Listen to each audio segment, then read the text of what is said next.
एक बार एक प्रसिद्ध राजा था जिसका नाम रामधन था। अपने नाम ही की तरह प्रजा की सेवा उनका धर्म था। उनकी प्रजा भी उन्हें राजा राम की तरह ही पूजती थी। राजा रामधन सभी की निष्काम भाव से सहायता करते थे, फिर चाहे वो अपने राज्य की प्रजा हो या अन्य किसी राज्य की। उनकी ख्याति सर्वत्र थी। उनके दानी स्वभाव और व्यवहार के गुणगान उनके शत्रु राजा भी करते थे।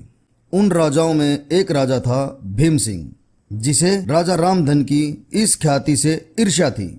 इस ईर्ष्या के कारण उसने राजा रामधन को हराने की एक रणनीति बनाई और कुछ समय बाद रामधन के राज्य पर हमला कर दिया। भीम सिंह ने छल से युद्ध जीत लिया और रामधन को जंगल में जाना पड़ा। इतना होने पर भी रामधन की लोकप्रियता में कोई कमी नहीं थी। हर जगह उन्हीं की बातें चलती थी, जिसमें भीम सिंह को चैन न था। उसने राजा रामधन को मृत्युदंड देने का फैसला किया। उसने ऐलान किया कि जो राजा रामधन को पकड़कर उसके सामने लाएगा वो उसे सोने की मोहरें देंगे। दूसरी तरफ राजा रामधन जंगलों में भटक रहे थे।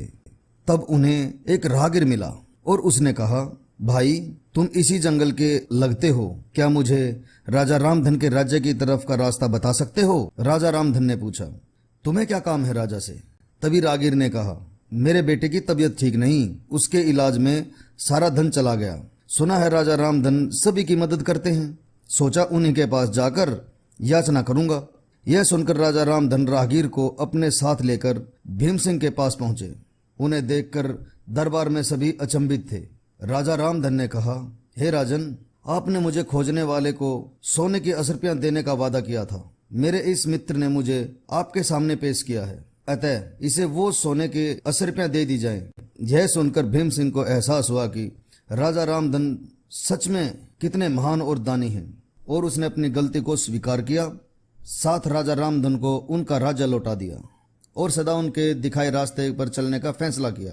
दोस्तों, इस कहानी से हमें शिक्षा मिलती है कि जो किसी का भला करता है, परमात्मा उसका भला स्वयं करते हैं। कर भला हो भला।